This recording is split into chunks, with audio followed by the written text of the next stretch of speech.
Harihi Om Sadashivasamarambham Shankaracharya Madhyamam Asmadacharya Paryantam Vande Guru Parampara Mukam Karoti Vachalam Pangum Langayate Girim Yat Kripatamaham Vande Paramananda Madhavam. Om.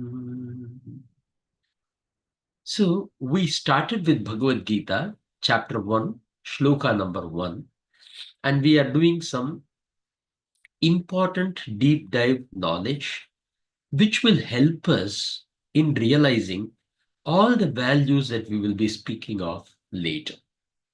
The way that it is said is, this particular concept is more of very traditional in nature, and because it is not a direct attribution, what we always say is take it with a realization point of view, not verbatim. So going into the shloka, Dhritarashtra उवाच धर्मक्षेत्रे कुरुक्षेत्रे समवेतायुयुत्सवः मामकाः पाण्डवाश्चैव किमकुर्वत Sanjaya. So we already saw the word by word meaning in our previous class. And in doing the analysis, we went into the purpose of life. The purpose of life, there are two ways of looking at it. One is Purushartham. Purushartham is Dharmam, Artham, Kamam, and Moksham. This is more than the purpose of life. These are all the drives, or these are the things which drive one's life. Right? That is the Purushartha. Right? But the purpose of life, why am I born? It is not for Dharmam, Artham, Kamam, Moksham. Right? They are what I pursue, right? They are the important thing that I need to have, right? They are the necessities of life, but they are not the purpose of life as to why. The answer to the question why is said to be two: Dharma Rakshana and Kshetra Paripalana. This concept, because it is so important and such a nuance, we may be repeating it in few other places. We know we are repeating it, but it is very intentional. What is meant by Dharma Rakshana? Now, if I stand and speak to you about, hey, this is Dharma, this is the right thing, this is the wrong thing, right? We should never tell lies, we should be like this, we should be like that, etc. It is not going to lead us to be dharmic. Dharmam can only be protected when you follow it. Acharati iti dharmaha. That which you follow, when it is righteous, becomes dharmaha. It is not what you speak. It is not what you promote. It is not what you clarify. And it is not what you teach. Dharma Rakshana is whether I am living that path of Dharma or not. And I will slip or you will slip, but we recover and we try to get back into the path of Dharma. Right? But whenever we slip, we have given some kind of trouble to the establishment of Dharma. The other one that we talk about is Kshetra Paripalana. While Dharma Rakshana is pretty easy to understand, what is right? Well, there is a sense of right and wrong, and that which gives me the sense of right is the right thing. And that which has got so many other attributions. Right? So that is the way we look at the term Dharma. Very intuitively easier to understand and at the same time, it is so complex. Jatilah is the word that we use for that. It is so uh, it is so subtle in nature that we have to understand dharma at always a contextual and a larger contextual kind of a space. My family is struggling to eat. So I go steal some food and I bring it home. Is this dharma or not? And we can have a lot of conversation about it, right? On the other hand, well, I wanted some more pleasures in life. I wanted to buy a bigger TV. I wanted to have a car. So I went and I stole some money. Is this dharma or not? Now, the whole context has changed. It is still the same wrong. It is still the same action which is stealing, but the context of dharma changes. That is why it is called as jatilah. It is extremely nuanced. But in general, the understanding of the term dharma rakshana is easily understood because defining the dharma is nuanced, but not necessarily dharma rakshana as a duty that I need to continue. The purpose of doing that is to maintain the dharma of the society as a whole, of the world as a whole, of this lokam. So, dharma rakshana is through acharam or through the practice of following the path of dharma, we can do the dharma rakshana. The other one is kshetra paripalana. This one is a very, very difficult concept to understand. What is a kshetra? No, this entire world is a connected world. This is something that we all, though we may not be able to realize, when we put our thought into it, we all can have the sense of the connected world. When we talk of connection, we are talking in terms of collection of multiple units, or we are talking of containments of units, or we are talking of relationships of units. So, what we try to use is the set theory.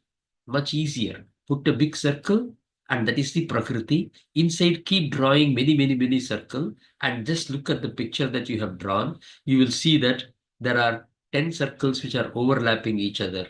There may be 5 big circles into which 3, 3, 5, 5, some other number of circles may be contained within, and so on and so forth.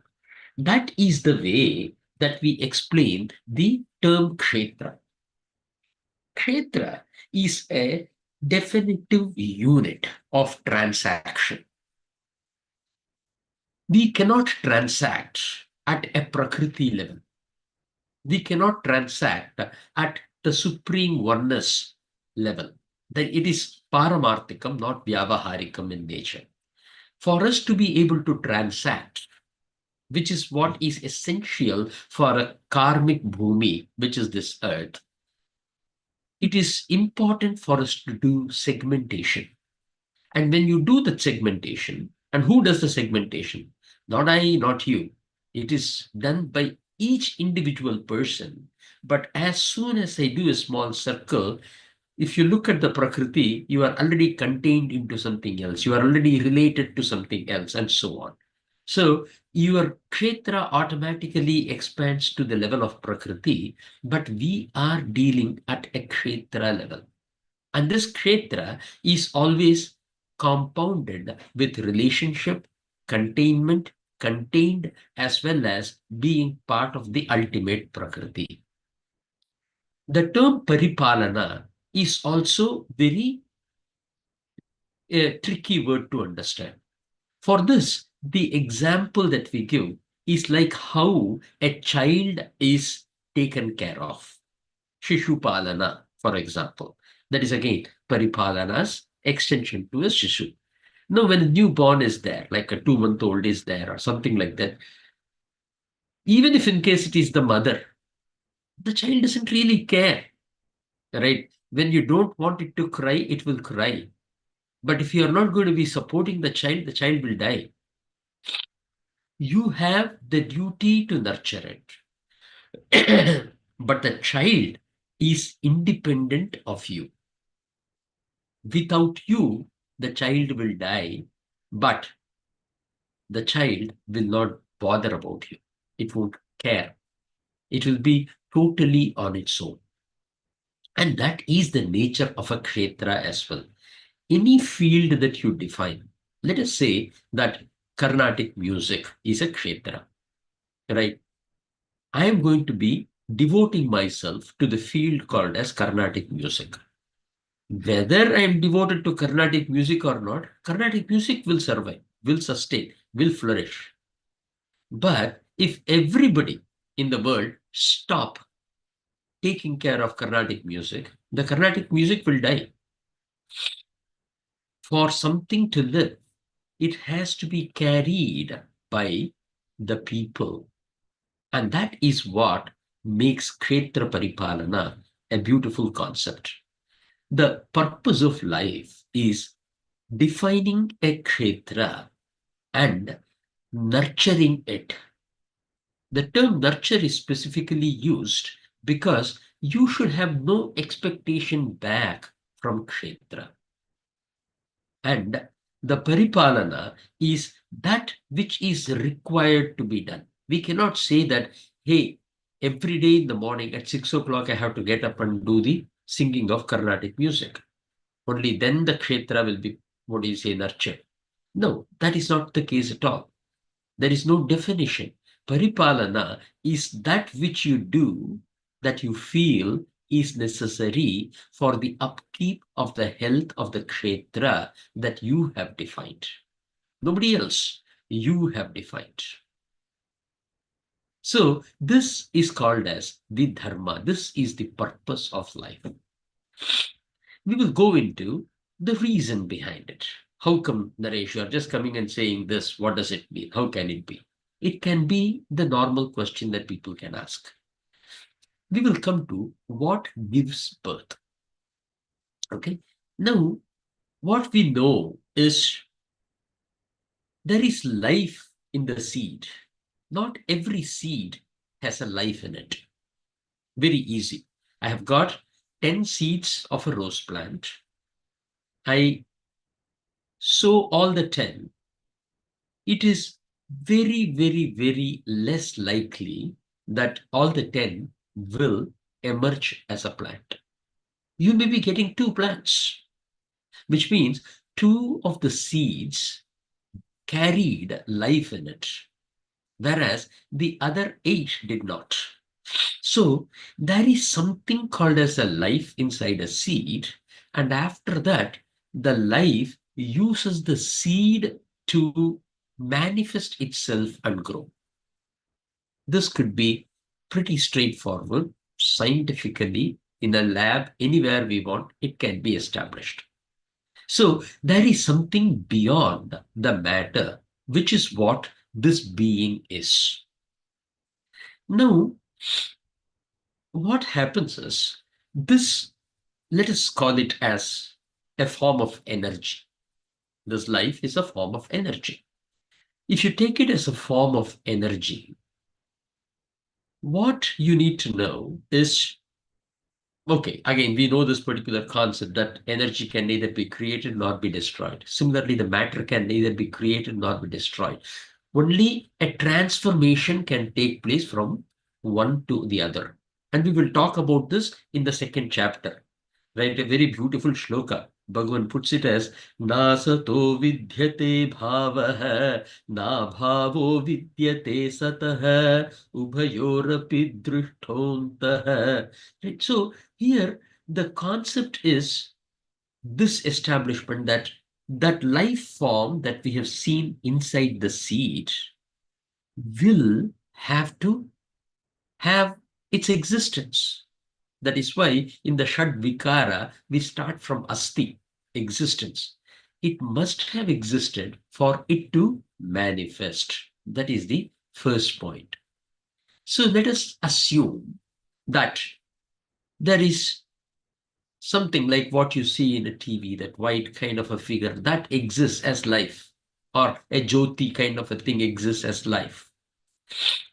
This life, we have heard of other stories and other things as well, where after the death you go to the heaven, or if you are a sinner, you go to the hell, right?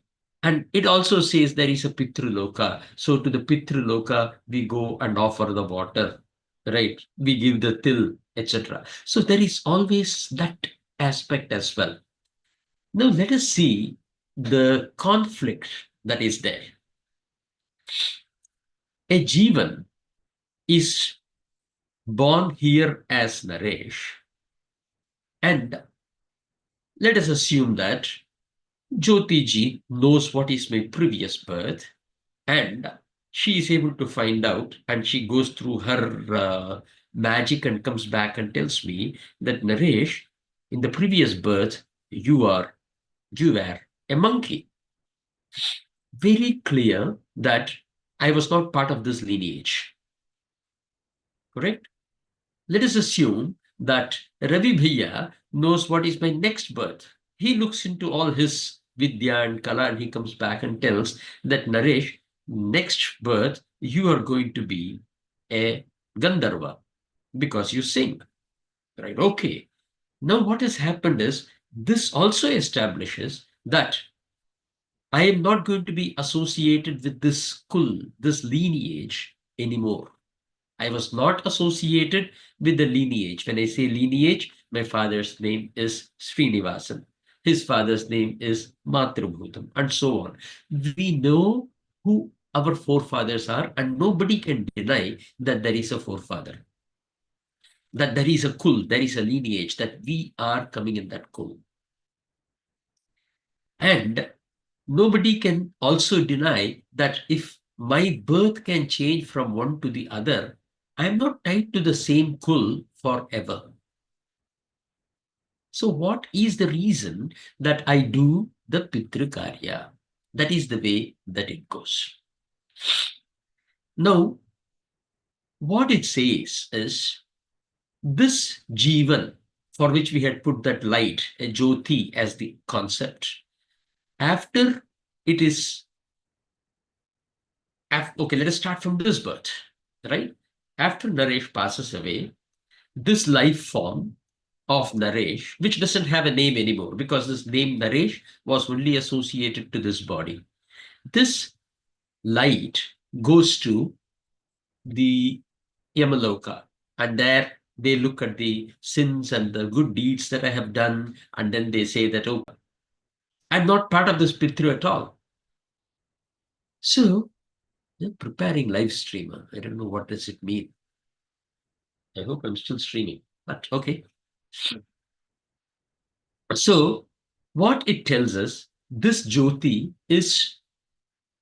can be anything. I become a Gandharva, I spend that 100 years, and then once again, I go to the God, and God says, okay, last time I gave you the human form, you are not able to become, you are not able to attain your moksha. I am going to give you another chance. Go become a human. When I have to become a human, let us say that this Jyoti goes to a specific loka called as Pitriloka.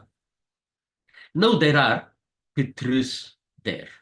I go and say, hey, Pitris, can you kindly uh, give me a, an opportunity to be born in your lineage so that I can drive my desire towards moksha. So if I go and tell this to Sham, what will he say? Sham will say, I absolutely fine, Naresh. I don't have a problem at all. But remember one thing, you have to do this to me. Right? So that becomes a small transaction. So what happens is the Pitris tell me that, hey, you have to bring prosperity and you should nurture my kul.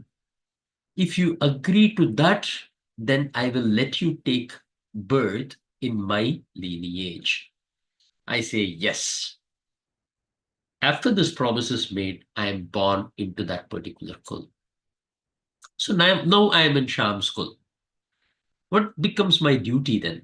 My duty becomes twofolds. One is to pursue my desire or pursue the purpose of me to unite with the God, which is moksham. And the other is to ensure that I clear the debt that I have taken from the Pitris and do the what do you say, do the nurturing, do the bring the prosperity to the Pitri or to the Shyam's lineage. So that makes it as Kshetra Paripalana and Dharma Rakshana. But now that I'm looking at the slide, there is a birth. Why or how birth? This was again, there was a question that was asked. Actually, it was in a YouTube channel where there were two priests who were sitting and talking. And the question that was asked, no. I think it was not with a dialogue between the two priests. I think it was someone else. Where the question was asked, then why at all be born? I think it was with Sarva Priyananda. Right? What is if this is the case, why should there be a birth at all? Right. So the reason is because this Chaitanya Amsam, which is one, separates itself. And it can be done for many reasons. The first one is the story of Bhrigu, in which Bhrigu Maharaj goes to Vaikuntha and to invite Vishnu for a yajna. Right. Then he goes there. Vishnu Bhagavan will be very nicely sleeping. So he gets very angry and he says, while the Lord Brahma and Shiva were so much, they were showing so much of respect, you're not even showing respect. And he kicks Vishnu in his chest, as per a Puranic story. And Vishnu Bhagavan immediately gets up and apologizes and starts pressing Bhrigu's leg, asking, hey, hope it didn't hurt you. You kicked me, but I hope it didn't hurt you. And that is the way that the story goes. Seeing this, Lakshmi gets very upset. She says, how can it be that he has disrespected you and you are doing this? And she goes out, she is born in the earth, and then they unite back. That is a separate story by itself. But here the focus is to say that the moment Lakshmi ji thought of her to be different from Vishnu, immediately the birth in the world takes place. And thereafter, you are driven by karma because your aham bhava has risen up and your aham has vanished. When this happens, you are born. The second story that I can tell you is about Hiranyagarbha. In this comes in Brihadaranyaka Upanishad, where Hiranyagarbha will be all by himself, and he will be feeling a little bored, right? And he will think, okay, why not I create something of my own? And then he creates something of my own. So this could be the other reason. One could be the what do you say the push of your aham bhava, where your aham gets vanished. Another is kiridam, or just for playfully creating it. And that is why we have those two very famous mantras, right? One is to say that ekakina ramate. When you are alone, there is no enjoyment, there is no pleasure. And then immediately the Upanishad says, Dvitiyatvai bhayam bhavati. If the two comes into picture, the bhayam, the fear. But here the note is about samsara. The samsara also comes into being. So why am I born? Is because I have split myself from the cosmos. Whatever it may have been the reason. And how is it that I'm born as a human being? This is the reason. Where as soon as I'm split, it can be only through the oneness that I gain with the Paramatma. which can happen through bhakti, which can happen through karma yoga, renunciation, never through karma, right? Karma yoga, or it can come through sannyasa, right? But it has to come through the human form. This is called as Jivan Mukti. But there is another form of mukti called as Krama Mukti, in which if you become eligible and you go to the Brahma Loka, from there also you can become, what is it, you can attain your moksha. You can once again reunite with the same concept which you separated yourself from. Right? So that is the base, that is the background behind our birth. Now, the dharma that we are going to be following, it could be very, very well defined within the kshetram or within this lokam. Kshetra paripalana is also defined within this lokam. Whereas the I, the aham, which has always been beyond all these lokaha, is eternally one. Okay? So to summarize it, the current birth eligibility is based on the karma phala. And this birth continues to happen forever till I unite with the God. Pitru is the indebtedness that you have. You are not tied to the kul. Yes, absolutely correct. But it is the kul which has given you this opportunity. So you have to have that thankfulness towards the kul. That is why the kula dharma is also considered to be of extreme, extreme high importance. The third one is purpose, right? There are two purposes. The reason why I'm born as a human being is to attain moksha, which can be done only through the path of jnanam. But pursuing the actions through bhakti, karmam, and jnana yoga. Right? So I am separating jnanam from jnana yoga. What we are doing right now is jnana yoga. In this, which is made of three parts, shravanam, listening, right? Mananam, contemplating, nitidhyasanam, slowly applying it into your life and making it part of your life, becoming that swaroop eventually. This aspect is called as jnana yogam. But this jnana yogam is the same as karma yogam or bhakti yogam. No difference at all. But for the purpose of uniting with the God, it is only through jnana. The Upanishad says, jnanat yevatu kaivalyam. It is only through jnana, only eva is the emphasis that is given there. Only through jnana you can attain. So the first purpose is for me to liberate from the cycle of birth and death, which I can do only in this human form. But I am indebted in this human world. There are several kinds of rin that we will speak about as we go into the chapters, right? But here, this is more like the pitru rin. And that rin is to develop or contribute to the prosperity of this lineage. So that becomes another purpose that is driving our life. Now, how is it that, why is it that Naresh is like this, Prabha is like this, or Hari Bhaiya is like this? Fundamentally, everyone we see is unique. Why is it that? For this, the answer is again, we summarize it into prarabdha karma, vasanas, and other terms, right? Those terms are not too very important. Let us understand the concept behind it. As I said, the purpose of this class is not to spread words. The concept of this class is to spread the meaning, the essence of it.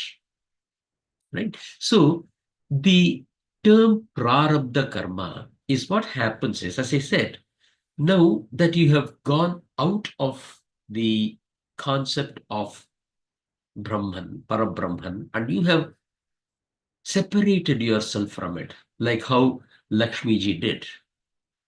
After that, you start expressing that aham bhava, that ego, that false impression of the I in everything you do. But when you do something, we go back to the basic principles, which is every action has an equal and opposite reaction.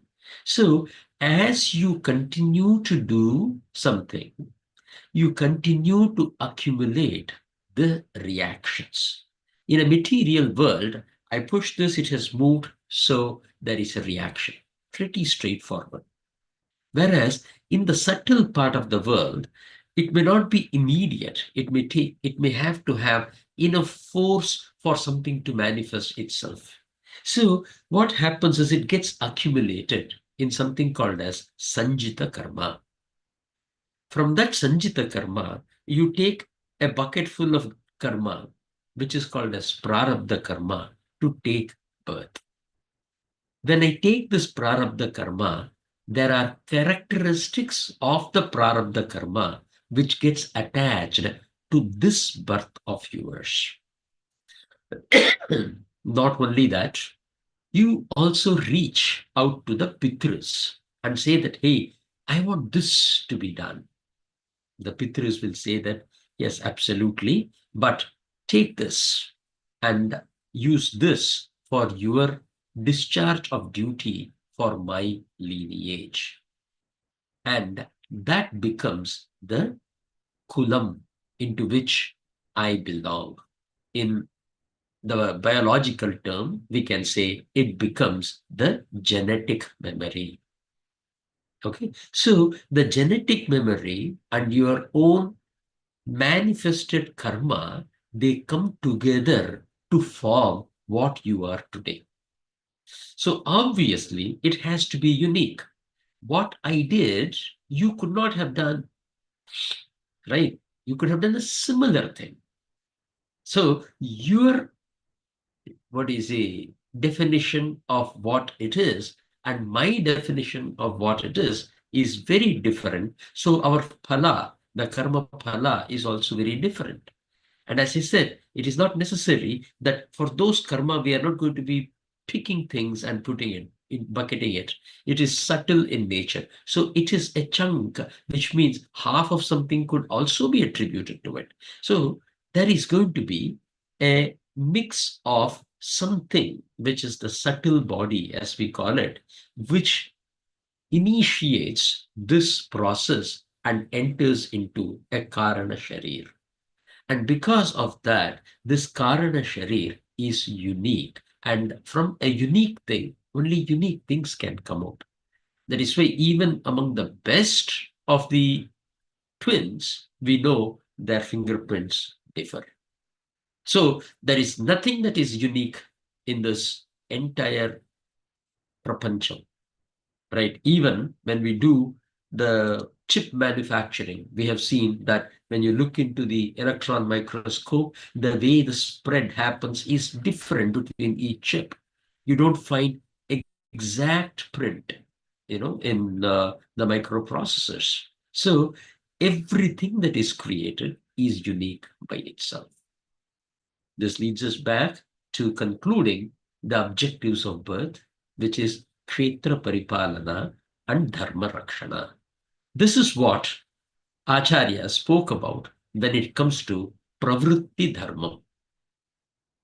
Right? Then here I have also included Dharmam Punya Hetuhu. It is the contribution through the Punya when you do Dharma. Right? And Adharmam is Papa Hetuhu. You go to the Adama Lokas. Right? To the Kulam, you bring a Kirti when you are in the path of Adharma. Right? Which means the promise that you made, you failed to the Kulam. That is why Adharma is such a big sin. Because you not only put yourself in trouble, but also the entire kul, the Pitruloka, in trouble. So that is why adharmam we should never do. Dharmam, the same thing. Maybe somebody can ask a question, then what happens to people who are not having progeny? They don't have children and they have gone and taken a sannyas, etc. They are doing dharma. So it brings goodness to the kulam. And they say that every time somebody does a papam, no, you think of it, your kulam is not just your father, your father's father, father. Your father's father's father's father had four siblings and they have just gone. It is just becoming a big tree, right? And somebody or the other within the tree or within this entire kulam is doing both the good and the bad. Every time a bad, an adharmam is done, there is, we in the tradition, we just say as there is a cut that happens in the pitre. It's a painful thing if somebody is going to cut you. But every time somebody performs a dharma, a cut gets healed. So that is the advantage. But even if one person from the kul attains the moksha, the entire kulam becomes fully re-energized. All the cuts are vanished. Don't take it literally again, as I said, but that is the expression to say when a person goes in the path of moksha, it is not that he has dropped the kula dharma. He is still committed to the kula dharma. But if he breaks his kula dharma, that is when it becomes the problem. Now, the break and etc., we can have a chat forever. Coming back to the relevance to the shloka, Dhritarashtra has an important role to play as a king, as well as the father figure of Pandavas, while being the father of the Kauravas, of Duryodhana, etc. The attachment that he reveals, where is the attachment? Mamakaha, my children, Pandava Chayeva, and the Pandavas, and the Pandu's children. He separates them. The Dharma says that if I am the surviving brother among a set of brothers, all the children of all my brothers become my children. There is no separation, right? That is the most important aspect of Dharma. And this Dhritarashtra has blinded himself to. That is what is revealed. So this is a sin that he commits and on the entire kulam, right? That Mamakaha and Pandavaha is such a poisonous word is the explanation that we went into. But we went a little deeper because whatever you have learned today will be useful as we get into the other shlokas.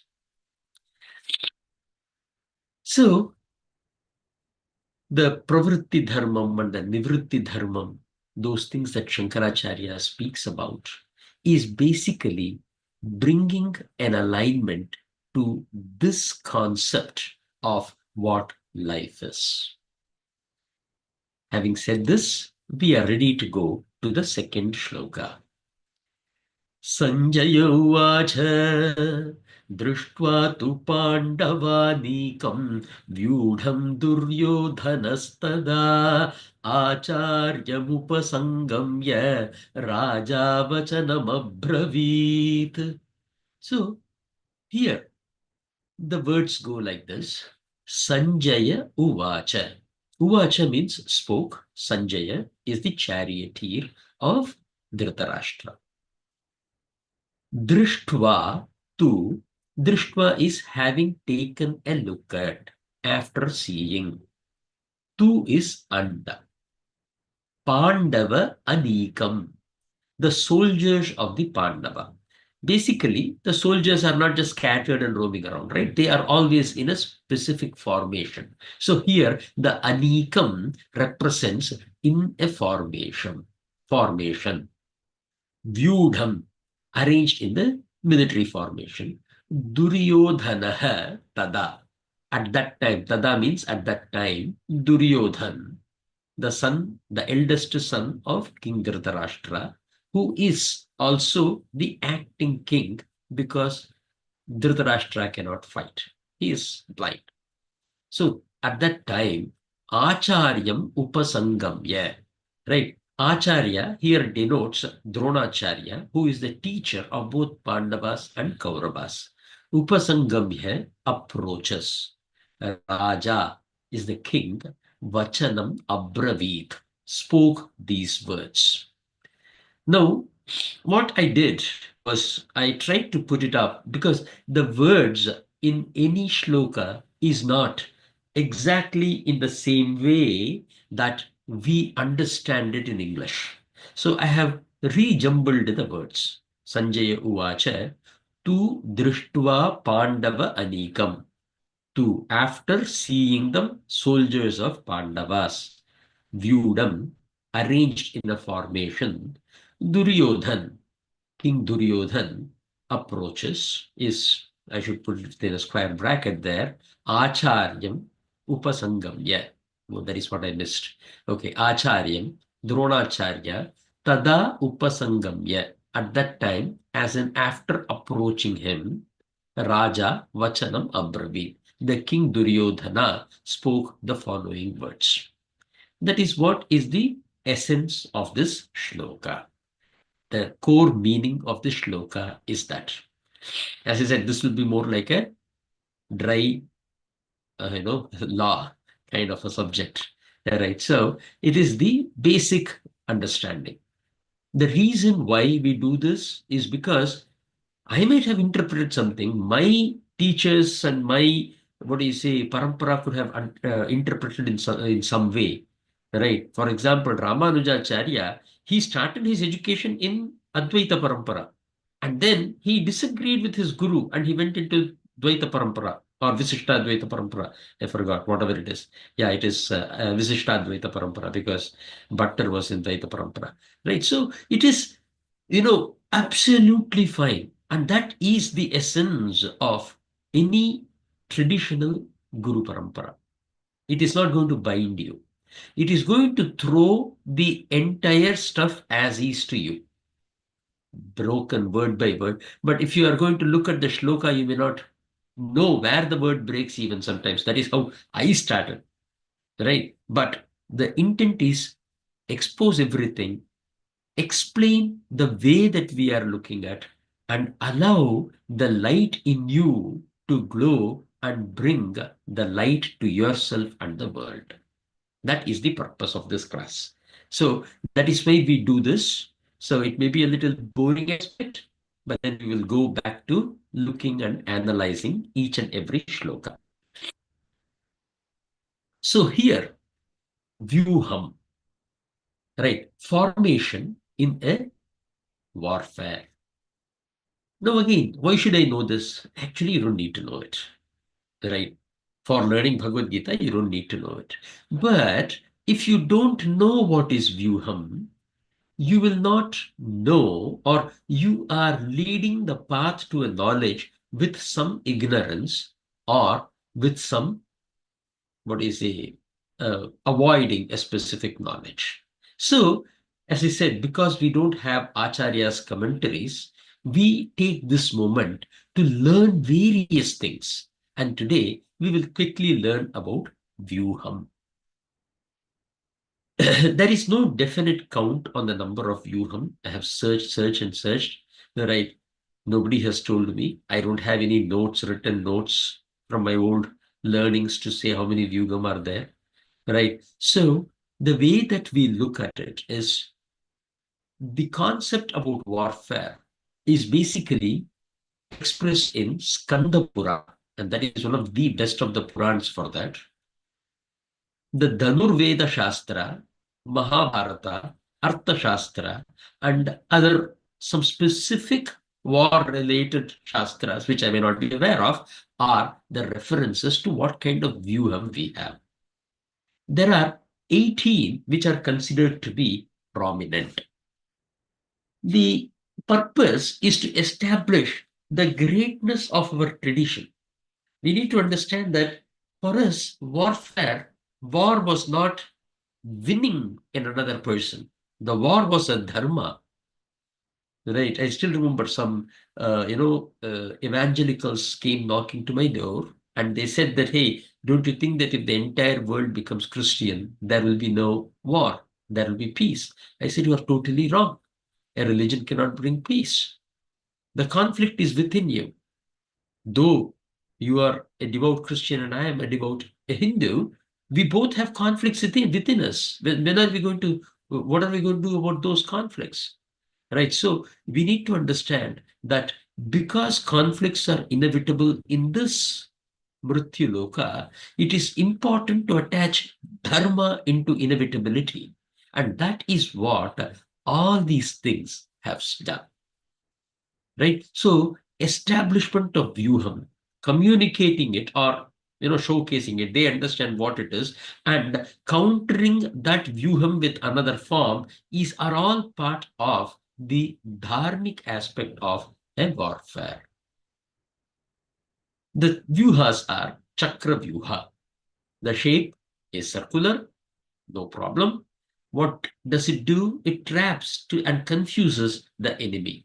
The most important thing to remember in a Chakra Vyuha is it rotates. Right? So this, when it is happening in a massive scale of people, will create a lot of confusion. And that enables the person who is forming the Chakra Vyuha to tactfully attack while keeping the defenders in, what do you say, defenders confused. So when you are having confusion, you cannot fight efficiently. So that is the purpose of the Chakra Vyuha, or for that matter, any Vyuha. Garuda Vyuha. It is shaped like an eagle with a sharp beak leading the attack and the wings are extended outwards. Right. Again, the point is you use this Vyuha to have a sharp and pointed and penetrating attacks. It represents strength, vision, and the ability to strike with precision. Padma Vyuha. There is a confusion about whether Padma Vyuha and Chakra Vyuha are one and the same. And this was basically recently when Rahul Gandhi spoke about in the parliament. Several people had to correct him, saying that no, you're wrong. Padma Vyuha and Chakra Vyuha are different. It is basically a lotus-shaped formation with overlapping petals. The objective of Padma Vyuha is not attack and neutralize. It is more in terms of protecting the core when the core is under attack. Right? This is associated with divine beauty and purity, spiritual growth amidst challenges. Krauncha Vyuha. This is shaped like a heron with a sharp pointed beak at the center. This is again penetration. Very similar to Garuda Vyuha, reflects precision, elegance, and the ability to strike weak points. Makara Vyuha, shaped like a crocodile, it's a defensive formation. Once again, the layers of defense that is done in Makara Vyuha are very good. So it represents strength, adaptability, and the swift way that it can go and convert defense into an attack. Ardha Chandra Vyuha. This one comes as, this is something that Arjuna forms actually, right? In the 18-day war, this is one of the formations that is led by Arjuna. Crescent shaped, right? The objective is to envelop and trap the enemy forces. It reflects balance and the duality of offense as well as defense. Vajra Vyuha. This is diamond shaped, right? And it has several sharp angles, right? So the objective is the layers will be formed in such a way that you cannot break through it. That is the concept of Vajra: resilience, indestructibility, and stability. Mandala Vyuha. The shape is circular or rings of circles. It basically reflects unity, harmony, and the cyclical nature of life. The way that it is done, I have not really understood.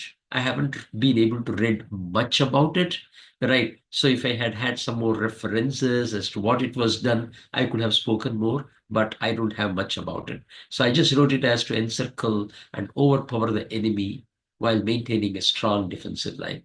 I may be totally off and I may be totally wrong here, but there is something called as Mandala Vyooha. Shakta Vyooha, the same thing. I have read through them, but I don't have any references with respect to a Puranic story or a detail, so I could not do much about it. The Shakta Vyooha is shaped like a wagon, a rectangular with an elongated base. And then Sarvatobhadra Vyooha. It is a symmetrical square, or it could be a circle. Right? Again, equally effective for attack, etc. I don't know about them, but because I wanted to bring the 18 most important Vyoohas, I thought I should just at least name it and put it here as much as I can. Suchi Vyooha. It is the needle-shaped formation, obviously to pierce through. Then Gomukha Vyooha. It is shaped like that of a cow. It has a wide base and a narrow front. The objective of this Gomukha Vyuha is to funnel the army into a confined area. Right. So what it does is through the way the Gomukha, the go or the cows, basically it's cows, right? The way that the cows go towards a when they come back, after they go to the Muhurat, after they have had their fun time out in the open, having their wonderful food, when they come back, the way that they get into the uh, whatever it's called, right? The house where the cows are placed, right? So when they come in, the way that they come is the basic shape. That is what I understand. Right.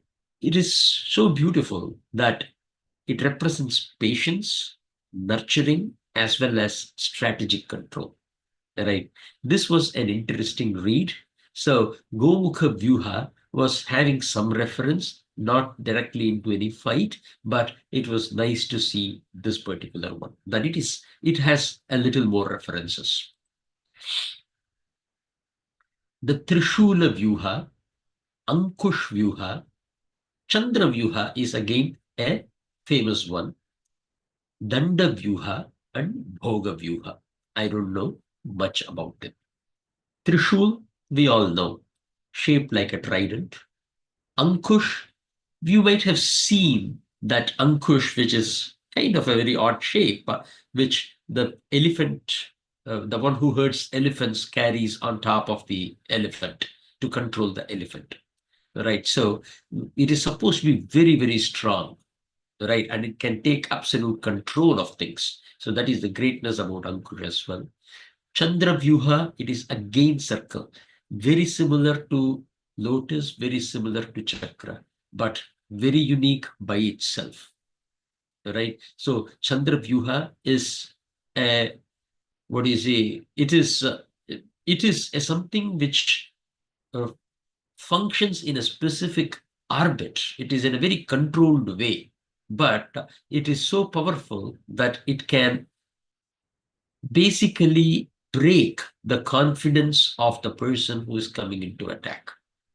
Right, that is the way that it says. So it is not like the other vyuhas where you are taken by surprise, especially in the chakra vyuha. It is more along the lines of very, what do we call it? Very organized, and people know, yet they will be impacted in their mind. That is the greatness of this particular Vyuha. Danda Vyuha, it is very linear, straight. And that is what we currently follow in most of our parade. Bhoga Vyuha. It is basically a snake-like. It's a winding, flexible structure. Objective is to confuse the enemy, and it reflects the unpredictability, adaptability, and steel. The Shakta Chakra Vyuha. It's a combination of a cart and a wheel formation with a circular core. This is again a previous one that we have seen. Now, these are not just some information about warfare. These guide you. This can be used in the management as well. I would say that if you want to really study, you can study the concept behind each of this shape and try to look at what it does in terms of organizing your team. Your team can be organized for specific purposes using this Vyooha. And I'm not talking about army fighting a war. I'm talking about the basic functionality, but it should be at a leadership level, at least at a senior leadership level, right? There, wherein you have some control over the staff. So I wouldn't even say middle managers, senior leadership are the best ones to think of it. But when they study each of these formations, they can apply it in how they are forming their team to approach a specific project. So, and again, this is going to be like a huge, the projects are going to be, if in case it's a 1 day project, that is not worth it. Right. But if in case it is a 6 months, 2 year large project, it is possible that you can think in terms of it. And remember, in this warfare, each day, each formation was used. Several formations were used in Mahabharata's 18-day war. So you have to be agile, adaptable. But the way that you can tackle the problem by characterizing it and associating it to the Vyooha will help you define the team structure based on its functionality, where what strength needs to be put, etc., and benefit from it. Dharma. The root dhr means to uphold, sustain, or support. Dharma governs the laws of nature, including the rising of sun, movement of the stars, etc. I have no clue why I put it here. It is so out of context, right? But duties and responsibilities based on their roles in society and stages of life. This is also dharma. Swadharma, purpose or duty in life. Moral principles and virtues, they are also dharma. Then the absolute is a Sanatana Dharma. Okay. Um, Basically, I don't know why I put it here. This is so much out of space, out of context, right? Uh, so here, what this particular text says is, maybe it was a copy paste error also. So please excuse me.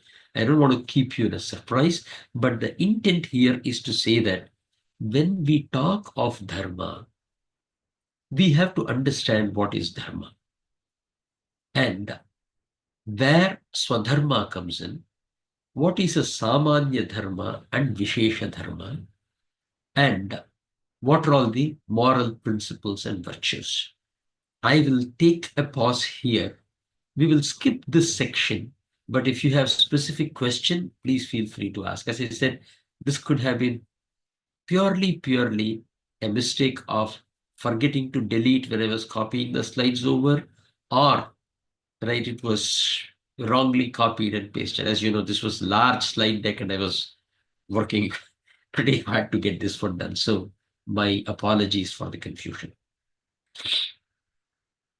Um, I did speak. Okay. Yeah. The intent, I believe, was to talk about the yuddha dharma. The intent is to say, they introduce dharma to you and then look at the yuddha dharma. We will take a look at it in our next class, and apologies for going over. Okay, do we have Dharma Rakshana is not black and white. This is a question that Shubhaji has asked in the chat. Thank you. I'm so glad that somebody has at least started using it. Eventually we will. So, Dharma Rakshana. So on the top, you'll find chat, or in wherever it is there in your menu, and you can go into the chat and add it here. So let us go with the question from Shubhaji. Yeah, and then we'll come. 1 second. So, yes, Dharma Rakshana is not black and white. Dharma Rakshana is being in awareness at all times and doing that which is right. And believe me, that which is wrong will be very clearly visible. That which is right may be confusing.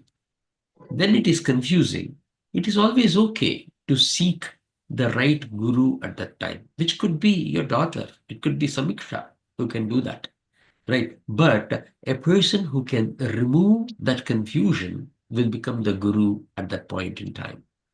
But wrong is something, the adharma is something that you will yourself know. Till the point you lose the value for dharma. So let us say I'm a politician X. I'm not going to put any name to it. And I am telling lies. Even say I'm a very senior politician. Even then I know I'm telling a lie. Even then I know I'm doing an adharma. But it is just that you have developed an ability to just overlook adharma. You just ignore adharma. And as we age and we do not consciously correct ourselves or embrace dharma, this thick skin that's becoming a thick skinned becomes something that is very, very difficult to overcome. So it is always a good practice to start practicing dharma, or rather to stop going on the path of adharma and seek people to get a guidance on dharma. Did I answer you, Shubhaji? Yeah, I think so. But I might have some questions as we go, Nashri, and maybe I will prompt at that time because, yeah, I always think, Dharma Rakshana should be white, white and black. Um, but I know Bhagavad Gita has gray, so that's why, which I don't agree, but maybe I will learn. That's what I want to learn.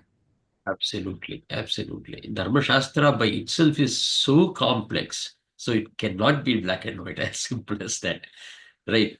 For example, about Parabrahman, it is just about 5,000 sutras, right? Which is the Brahma Sutra, right? Whereas when it goes to the Dharma Sutra, or uh, I forgot the name that it is called as. We just call it as Dharma Sutra because it starts with the dhatu Dharma Jigyasa, right? So that one is like about 4,000 sutras, something like Panini Sutras. It is that large. Dharma is complex and it cannot be black and white. Your questions are always welcome. As I said, you can ask the questions here in the class. You can ask the question in the WhatsApp group. Or if you want it personal, you can also ping me in person. Okay. Is Dharma Rakshana the same as following Dharma or protecting Dharma? Yes, is the right answer. It's an immediate answer is yes, Hari Bhaiya. Following the Dharma is protecting the Dharma. And protecting the Dharma means Dharma Rakshana. Protection, Raksha. So that is how it comes. Okay. Well, we do have others on the call today. So quick one. Uh, Prabhakar or anyone else, do you have Yeah, any questions? just rephrasing what I understood. There is no black and white. Yes, because any decision, if it is right and wrong, there has to be a conscious decision. Why we are going the wrong way. Right is always the right one, but the challenge is always choosing between two wrongs. Which one is a better wrong? Or Fair enough. so that is where we have been. I mean, taught. there has to be a principled pragmatism in choosing that between two wrongs. Absolutely. So, One thing that I want to just clarify you, the logic of right and wrong does not mhm. apply to dharma. Dharma This is where is we bring in Kshetra, if I understand it right. Kshetra is a very contextual thing, and it has multiple layers within, and domains and context, if I understood it right. correct. So the Absolutely. context with which we approach will differ from person to person, and the Kshetra may be the same. Now, for everybody, their own kshetra, how I define, say, for example, what you call as India is not Mhm. what I call as India. Do you understand? Yeah. Not because I'm telling, not what you call as India is not what your wife calls as India. India is a concept, and that concept is totally owned by the person who has created that concept. It may have common references, but you cannot use the physical boundaries to determine what is a kshetra.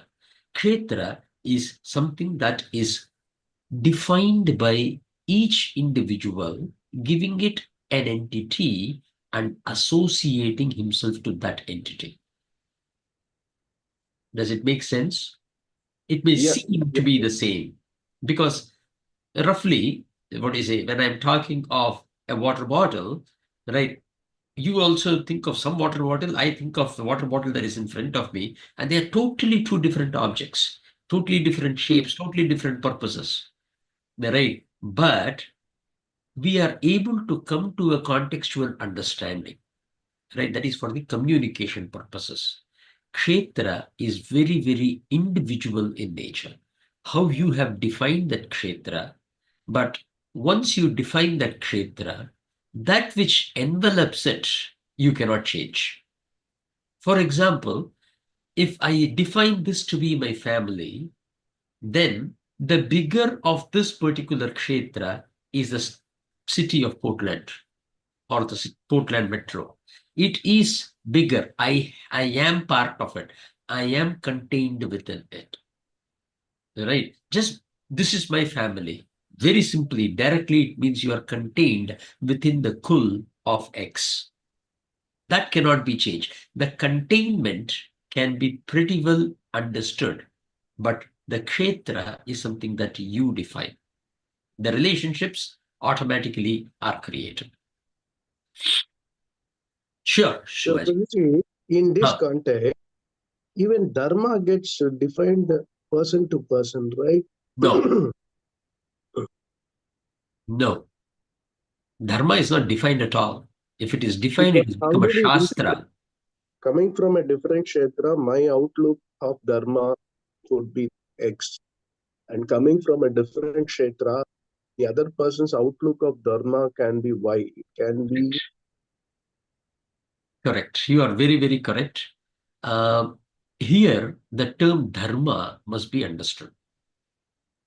Right. As I was going into this previous, what do we call, uh, the slides, here, this is very important to see what they are. Dharma by itself is a concept. It is not an object.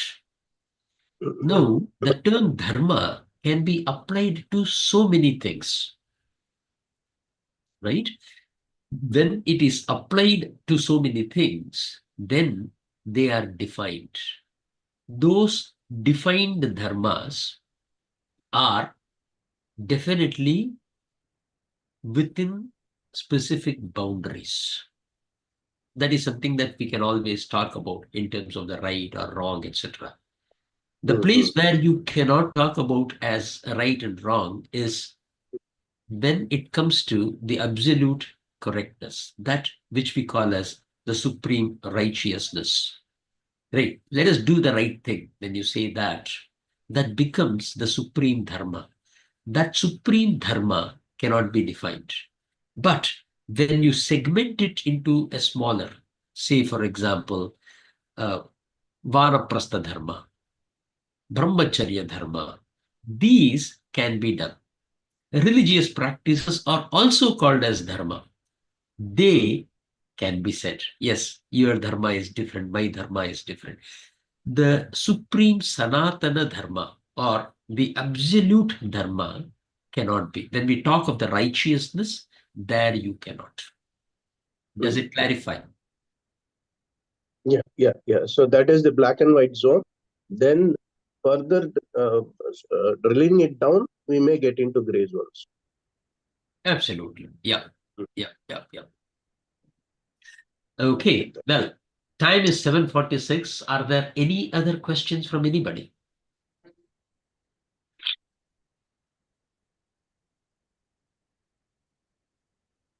Well, if not, I will take leave and we will do the Shanti part and meet during the next week. Hari Om Purnamadah Purnamidam Purnad Purnamudachyate Purnasya Purnamadhaya Purnamevavasishyate. Om Shanti Shanti Shanti. Hari Om Tat Sat.